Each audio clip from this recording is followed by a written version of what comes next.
Thursday episode, and we are getting into absolutely every little detail about two of the most consumed energy drinks out there on the market. Very excited for this episode. I think you guys are going to like this information. It's not bashing. It's just going into some of the details that we see in these energy drinks, some of the marketing, what we can learn about them, what we can avoid, and what's not actually as bad as we think it is. So I'm excited. We're going to get into it in just a few minutes. Quick update. It is July 24th. This comes out July 25th. And successfully, I made it. I'll give you an exact number. One moment. Hold, please. I made it 56 days with the 75-day hard challenge. And yes, fully understand.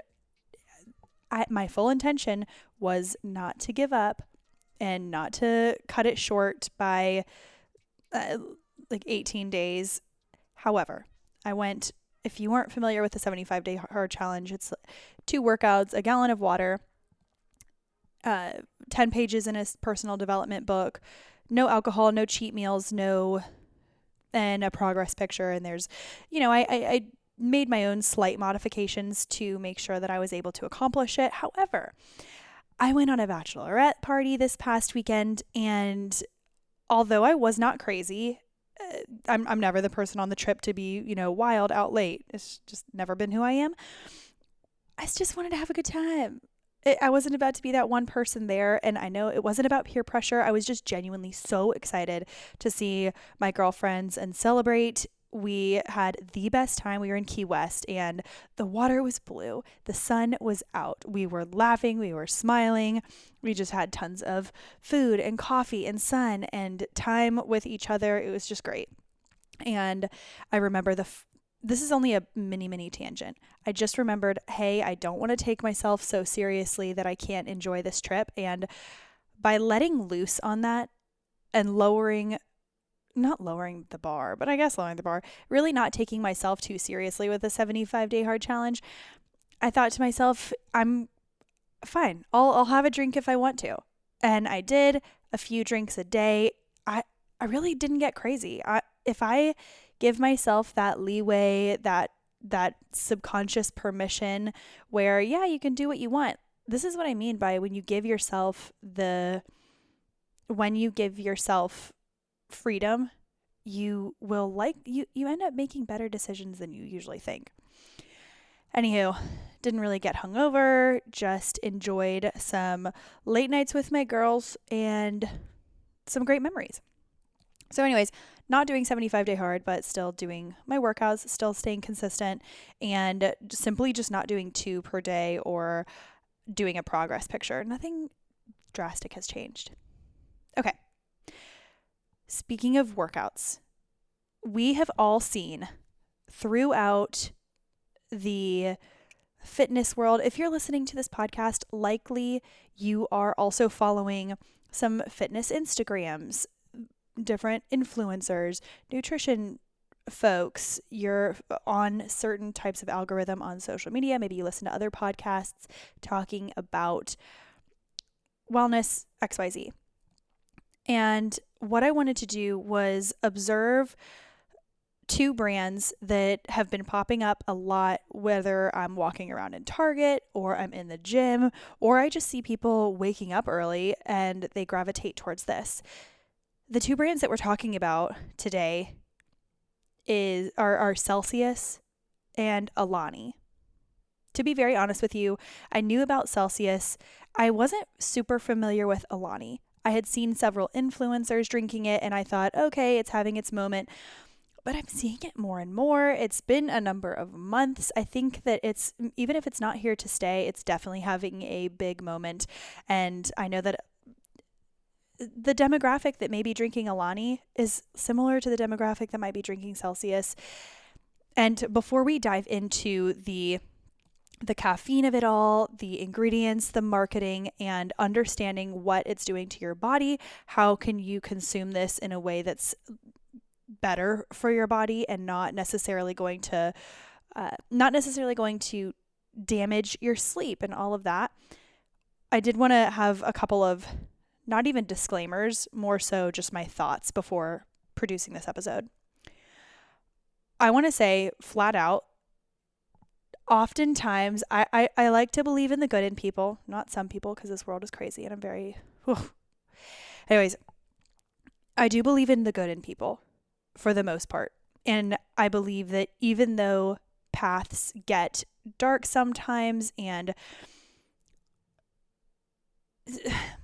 companies can get crazy, I believe that most companies that start really small do typically have an overarching goal of helping people, or they have an idea for wellness or promoting health, or I'm talking about in the health and wellness space.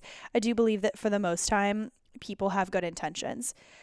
However, those good intentions can often be rerouted, if you will, when money gets involved, when mass production gets involved.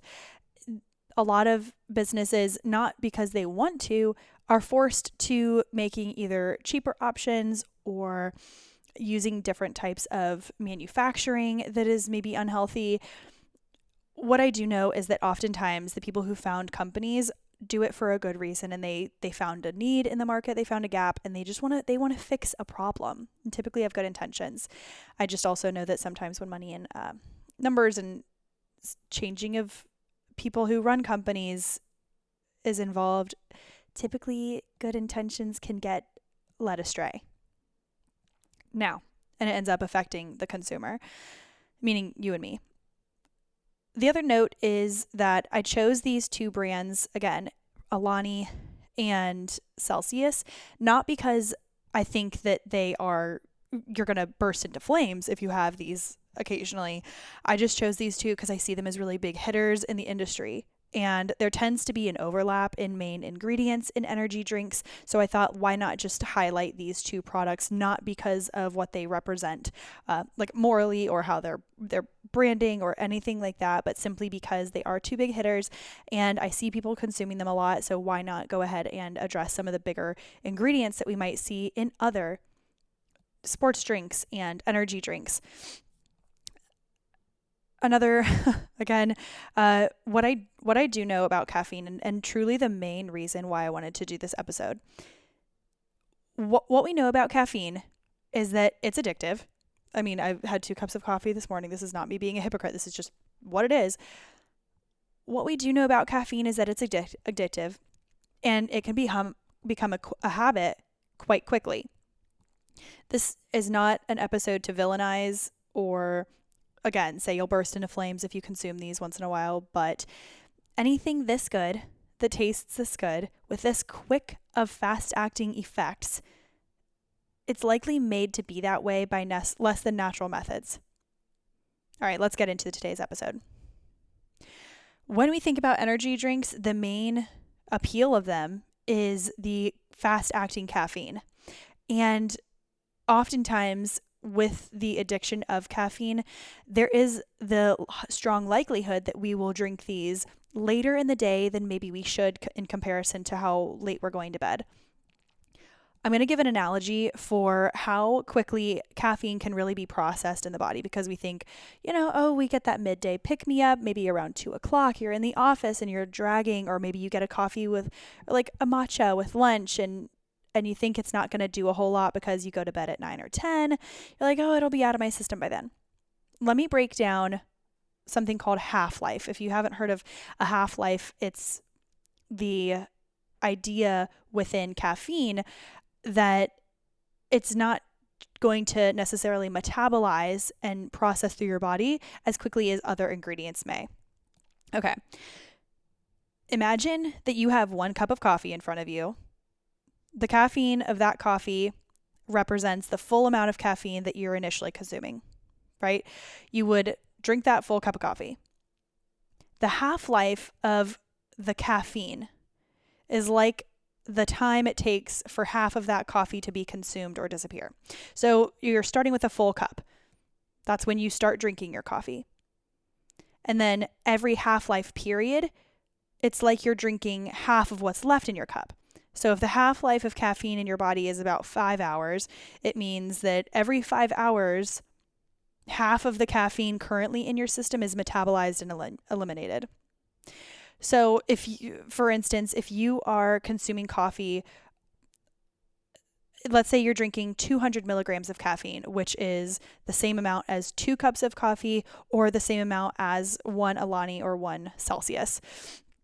If you consume it at noon, maybe you have a pick-me-up, maybe you're doing a noon workout and you want a little pre-workout, you consume 200 milligrams of caffeine around noon. Around 3 to 5 p.m., let's say that's like around the time that you're getting home, you're leaving work maybe, if you're lucky, around half of that caffeine would still be in your system, so about 100 milligrams. And then at around 6 to 10, see, another half-life has evolved. Around 6 to 10 p.m., another half of that remaining caffeine would be 50 milligrams would be eliminated, leaving you again with 50 milligrams in your system at 6 to 10 p.m., which is around the time that you may be having dinner or getting ready for bed and trying to wind down. The remaining caffeine, the 25 to 50 milligrams, would continue to be metabolized and eliminated anywhere from that 9 p.m. to 3 a.m. window. So to sum this up, if you consume 200 milligrams or one of these energy drinks at noon, you can safely say that after 9 to 15 hours, I know that's a big gap, but after 9 to 15 hours, generally caffeine would mostly be cleared from your system. Now, here's what I have to say about this and why I find it interesting. If you're drinking this at 8 or 9 a.m., then you're hitting a workout, maybe you're revving up your metabolism and you're having balanced meals throughout the day. Maybe caffeine wouldn't be that affecting for your bedroom, for your sleeping. But if you are drinking this around 9 or 10, maybe it's your afternoon, I would strongly consider looking at the contents of your meals, because also caffeine does have an appetite suppressing element to it. So if you're only drinking caffeine and you don't have any fats or proteins or fiber to slow down the process of the caffeine, I would be willing to wager, unless you have like a really ridiculously high healthy metabolism, you're not just not eating and you're skinny. Like, that's not the same thing at all. But generally, you can say if you have really balanced meals, then you might be on the shorter spectrum of the window of 9 to 15 hours after you drink the caffeine for you to go to bed. And it really might not be affecting your sleep that much. I can say, I'm not a doctor. This is not medical advice. I'm here to share the information that I gather. If I had a nutrition client and they were telling me that they could not, actually, what am I saying? I have had so many nutrition clients, at least 20 in the past few years, who have said that their main problem can be boiled down to 3 things: inconsistent sleep, inconsistent balanced meals, and holding on to stubborn belly fat. And we think, okay, what are the 3, if those 3 things are the symptoms, what could be the cause? And I'm not saying that caffeine / Celsius or Alani is the direct correlation here. What I am saying is that this much caffeine does disrupt your sleep cycle because it disrupts your cortisol levels. Cortisol levels are the fight or flight levels within your body that help you stay awake, wake up in the morning. Just, that's the way we process. It helps you wake up in the morning. And if you are throwing it off by giving your body caffeine, which tricks it into waking up, early to midday, it's going to push back the circadian rhythm that would help you get a natural sleep cycle towards the end of the day. One thing that I find super interesting, I thought I saw my boyfriend running down the street and I was like, "You looking fine." And what I would say about this, and when it comes to the stubborn belly fat, this is something that I hear all the time. They're like, oh, it's just my midsection. It's just my midsection. Maybe lean arms, lean legs. Or like, you notice your butt is growing when you're doing at the gym. Like, you're noticing things, but nothing's changing in your abdominal section. Sometimes that has to do with the cortisol levels being imbalanced, and that can lead to different hormonal imbalances. And oftentimes a symptom of those imbalances can be the retaining lower belly fat. And you can look it up. I've talked about it on plenty of different episodes. It is very interesting. So highly recommend looking into it. Not to mention the appetite suppressant complexities that affect your appetite. From caffeine. It's been like 5-6 hours since I've had caffeine. So I'm feeling like I should be fine. I just have a lot of energy right now. Having this amount of caffeine tracing through your bloodstream at any period of time will disrupt cravings, will disrupt your blood sugar crashing. It's not going to make you want to crave a super balanced meal all the time. And you're going to be tricked into thinking, oh, well, less calories, so weight loss, or less calories is not a bad thing. And while over consuming a ton of calories is not ideal, it's suppressing, and then only drinking coffee and having like a scone or a granola bar or a protein bar throughout the day, also not ideal. And your body will see that as stress, fight or flight, which again, in turn, higher cortisol levels retain belly fat. Okay, that is what I wanted to get into as far as the caffeine of it. Now that we understand how, given the example of noon, you have 200 milligrams of caffeine, that will likely be in your body anywhere from 9 to 15 hours later. Okay. Let's start off with the Alani. The first thing that I like to look at is the branding. You look at Alani, and right now, bright colors and tropical colors, they're really having a time. We're moving away from the neutrals and the minimalist, and we're getting more into the maximalist. So just the branding within itself, it's definitely promoted towards women and it's called Alani, for goodness sake. It definitely sounds like it's marketed more towards, a girlier crowd or someone who likes a lot of color. What I really thought was interesting here was I was taking a look, and yes, they have tons of merchandise, they have tons of drinks, and now they've got bars, they've got protein shakes. We're only looking at the energy drink of it. Anytime if your drink looks like Lisa Frank made it, I just believe we will end up finding some ingredients that we don't need to be putting in our body all the time. Let me read off some of the ingredients. Again, this is not to shame. If there was one in front of me, I would probably drink it or at least try it, but we'll get into the flavors. Hawaiian shaved ice, orange kiss, cherry twist, dream float, mimosa again, tropsicle, juicy peach, cherry slush, watermelon wave, cosmic stardust, breezeberry, blue slush, fruit blast, electric energy, scary. Either way, these are all the names. And do they sound fun and appealing? Absolutely. Is this something that's going to absolutely get you caffeine blasted before you get into the gym? Absolutely. But let's look at some of the ingredients. Oh my gosh, of course they have Paris Hilton for this one. I love it. Love the branding. I'm having such a good time. It's even appealing to look at, which I totally understand why people would be interested in this product. Absolutely. Let's go through the ingredients.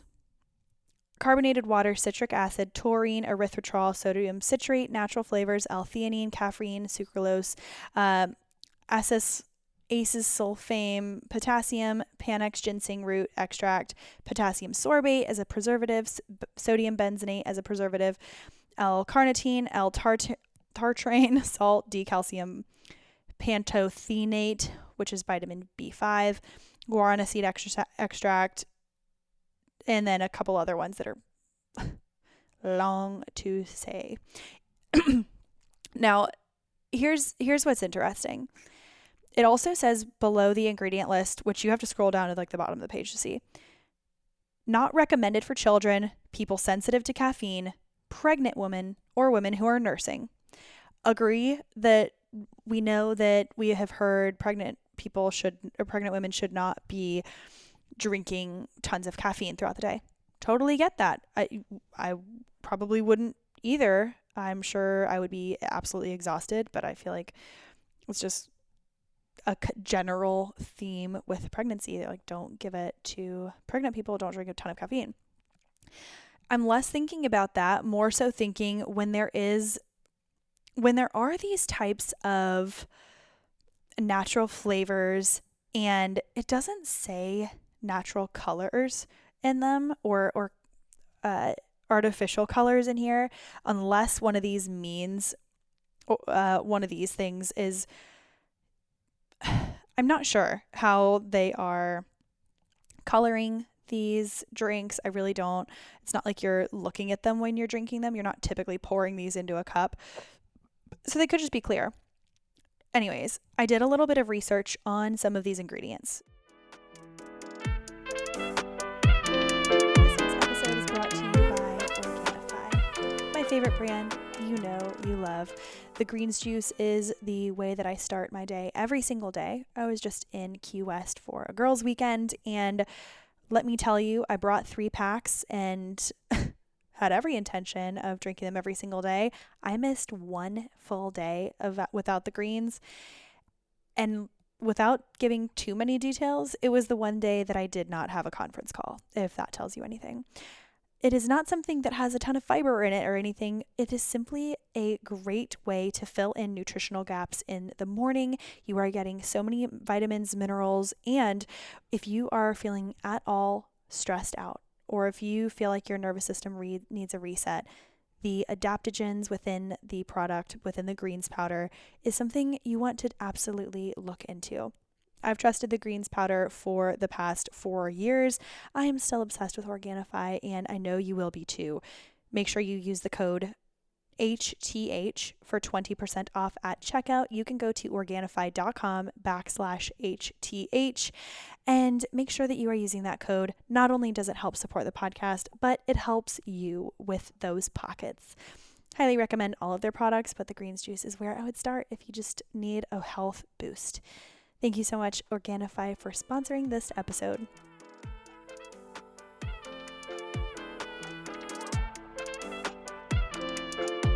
If you are someone, just your average regular Joe, who is standing in the supermarket and you're looking at these ingredients, you're not going to immediately know what sodium benzenate is, or L-carnitine, or pyridoxine hydrochloride, chloride, blah, blah, blah, blah. There's a bunch of different there's a ton of different ingredients in here.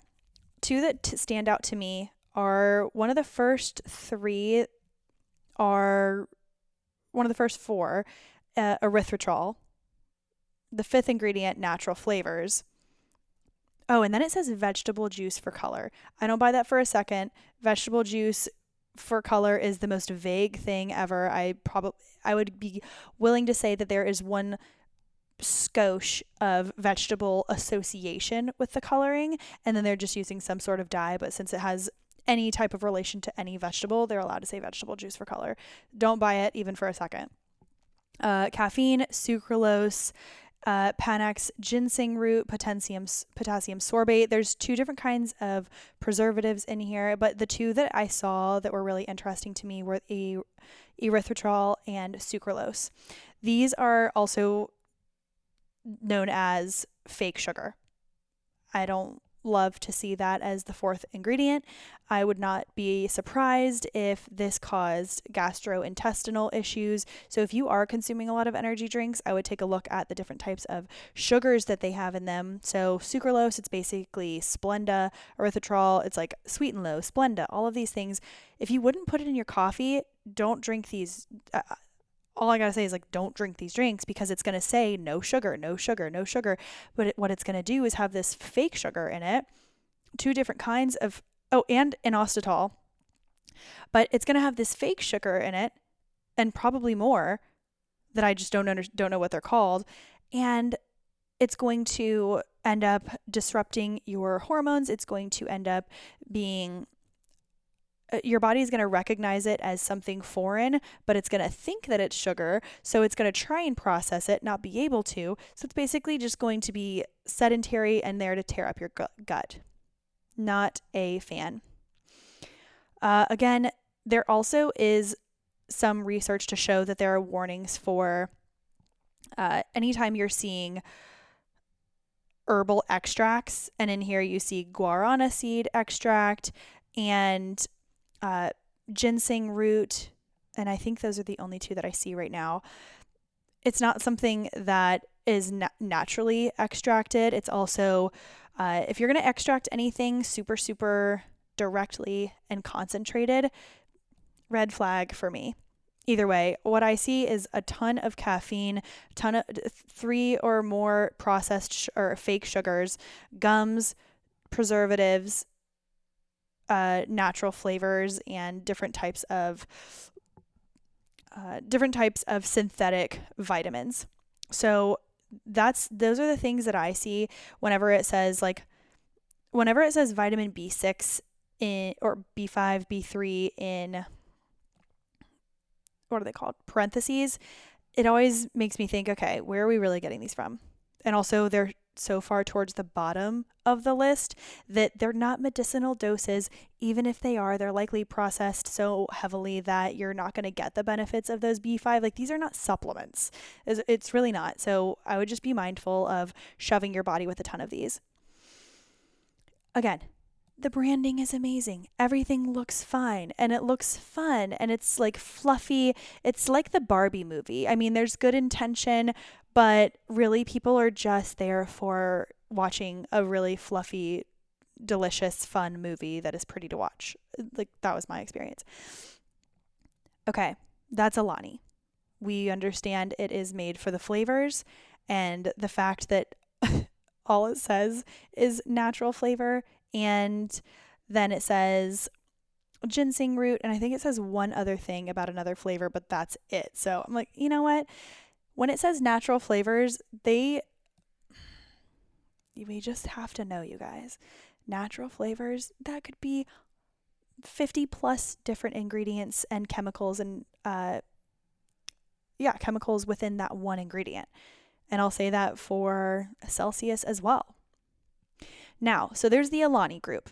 They're beautiful, they're fun, they're fluffy. If there was a sampler in front of me, I would definitely try it. They look exciting. Again, this is not you're going to burst into flames if you have these things. But we must know caffeine has addictive properties.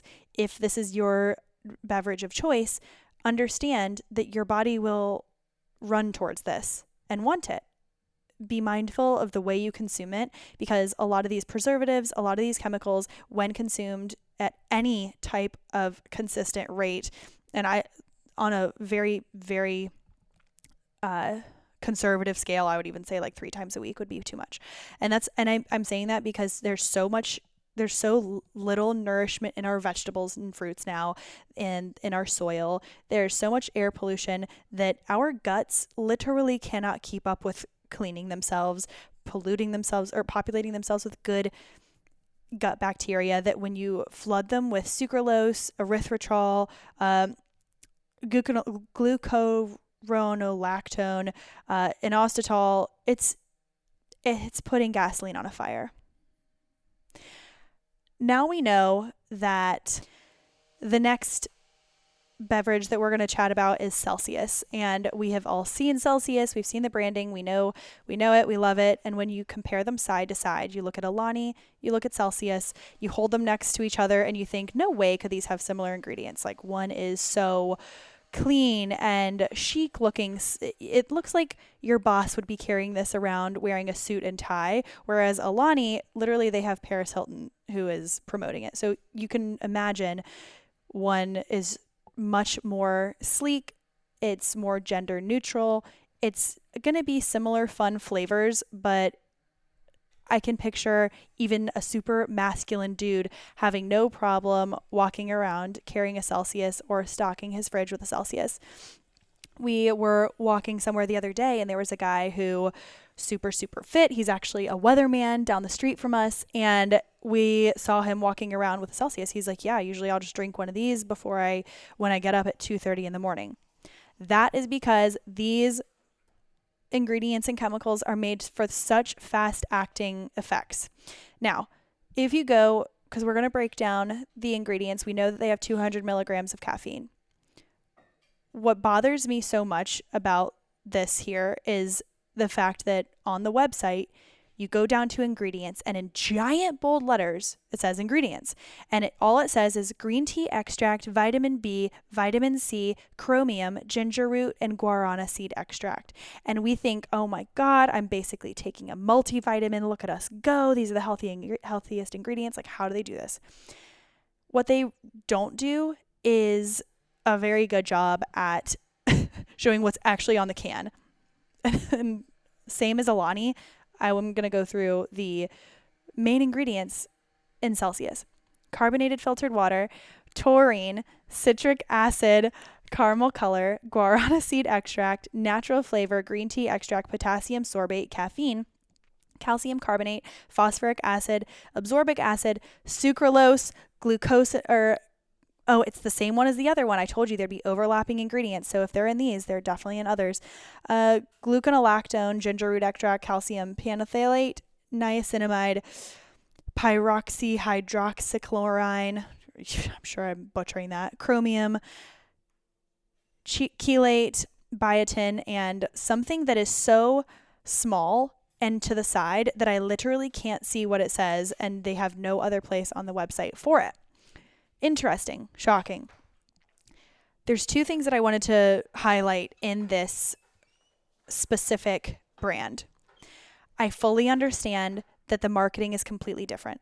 The people who make Celsius, they are into fitness. They want to prove that it enhances your metabolic health. They want to show that it has a thermogenic effect, which essentially it's like a saying it's heating up your body to make your metabolism go faster and to get your blood pumping. So it's basically a better pre-workout. If you've ever taken a pre-workout, or like if you were working out 5, 6, 10 years ago when pre-workout people were just taking scoops of it. I mean, we would do this when I used to work at a gym. Before classes, all the instructors would go like take half of a powder scoop of pre-workout, drink it down. It's like 4 p.m. I mean, it was a chaotic time, you guys. Either way, so you're chugging these and you can just see that the ingredients have so much overlap. There's slightly less in the Celsius. There's slightly shorter ingredient list, but it's a lot of the heavy hitters are overlapping. What I really see is simply just the branding. They have actually had a lot of their scientific research on the website where they have cited their double-blind placebo effect studies. And I haven't done as much research into these, but what I do know is simply just at face value, which is exactly what they want. They don't want you to dig a whole lot, but if they're conducting their own research, they're going to put the good research up there. And I do believe that having caffeine and having some of these different maybe extracts, ginger, you're going to have that thermogenic response and you're going to feel more alive before your workout, and you probably will get a better lift. You will probably get a better pump. I'm going to keep tapping back to the cornerstone of this whole episode, which is caffeine has addictive properties. So does sugar, even if it's fake sugar, especially if it's fake sugar. And we cannot rely on this if you're truly not concerned about your health, if health is a priority for you, you're not consuming these on a daily basis. Once in a while for a sick lift, I get that, but we've got to find more natural ways, and we'll get into some of that in a minute. But I just thought this was interesting to go over some of these ingredients. But the main ingredients that I was looking at, again, similar to the other, or similar to the Alani, this one actually does have caramel coloring as the fourth ingredient. So it's got the coloring, the food dye, basically. And I'm not saying it's food dye. It doesn't say dye, but it says caramel color. And then it says natural flavors a couple later. Natural flavors again. That is so general, could have tons of different chemicals within it, and it's not low on the ingredient list. Then the others, the two, this one has natural flavors, which again can totally sweeten it. There is then the sucralose, which is fake sugar. And then I believe that, don't quote me on this because I really don't know what glucocorolactone is, but I see gluco, it reminds me of glucose, which reminds me of sugar. So I tend to lot those into the same category. I could be totally wrong though, so do not quote me on that. But here, I want to make sure you hear this, guys. I have talked on this podcast about how I used to really, really struggle with acne. I would have cystic acne all over my chin, all over my jawline, and then sometimes I would get it on my forehead, and it would just be so uncomfortable, just these hot, if you've struggled with it, you know. It has since gone away, but what I did find out in my acne journey for years and years was that, you know, they say take biotin for your hair, skin, and nails. If you are prone to acne, please watch out for products containing biotin, especially the forms that are in your food sources, such as these energy drinks. Biotin is a common theme within, or a common ingredient within both of these energy drinks, meaning likely it's in other energy drinks as well. Highly recommend taking a look at, if you are consuming these energy drinks on a regular basis and you're struggling with acne in any way, I'd be willing to say that it had something to do with the fake processed chemical sugars in them, as well as the biotin. Take a look at that and see, you know, of course, do your due diligence. Biotin has its time and its place, but if you are prone to acne, this would be something to look into.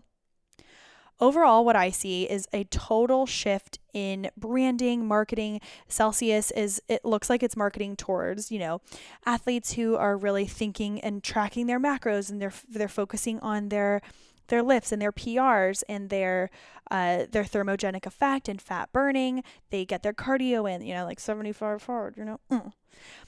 And then Alani is absolutely still there for, you know, fitness, but also just for like pleasure drinking throughout the day. I saw these. We were in Key West last weekend, and we definitely saw a lot of energy drinks. Totally cool. But by the way, now, if you are looking for that pre-workout type of beverage, my thoughts initially go to straight coffee, because there's about 100 milligrams of coffee, or in caffeine. There are about 100 milligrams of caffeine in 1 cup of coffee. So one of these is like 2 strong cups of coffee, basically. And if you wouldn't have a cup of coffee later in the day, like, please do not drink one of these at the end of the day, because you will be caffeinated, bouncing off the roof like cray cray. If you do still want that effect of having that the energy pre-workout, and you want that sick blood flow, and you want the pump, and you're working your glutes, and you're working your shoulders, and you're working on progressive overload, this is the time to introduce things like beetroot juice, as well as maybe a shot of espresso. Get fancy. Have an espresso, put some honey in it for a little bit of natural sugar. Take a shot of honey, do all that. Simply put, caffeine, we know, has addictive properties. So if you are going to, or if you know that you are the kind of person who gets really excited about their pre-workout drink, I would recommend doing your due diligence and just taking a gander at, do you really need the whole thing? Do you need, and I'm not talking about food waste, but is there a way that you can split it with a friend, do half water? If you are struggling with sleep, please understand the half-life concept, knowing that the latest you should really be drinking caffeine is 10 a.m. Unless you plan on going to bed at 2 a.m., play it safe with the caffeine so that you can get that nice rest, which does actually help your metabolism. That's like the best way to help your metabolism is good sleep, balanced meals, and getting consistent weight training in, but not to the point where you're only getting it in because you have this jacked up level of caffeine. I find it so interesting. And honest to God, I'm not even kidding you. That is how you know these companies are doing so well. I want one. I did an entire episode on why there are healthier alternatives and things to be looking out for. I said the word Lisa Frank, and I want one of these so bad. I'm not going to get one, but I want to just try a sip. I just want a little flavor. So trust that I understand the addiction coming from the flavors. I definitely understand the addiction coming from the caffeine, and it's just a fun experience. Like, it's so satisfying to pop the top. You get that cool, refreshing flavor. Then you get that energy, and you're like, I am unstoppable. You have a great workout. I totally understand. Be mindful. If it feels that good, tastes that good, looks that good, feels that good, it's probably because a lot of it is chemical. Oh my God. I know. I'm not here to be a basher. I'm simply here to spread the gospel of caffeine. Now, if you have not already, head over to Apple Podcast, leave us a review, rate us 5 stars, head over to Spotify, click follow, and it is the best way to share the podcast, grow the podcast, and it is greatly appreciated, seen, felt, heard, and I just appreciate you all.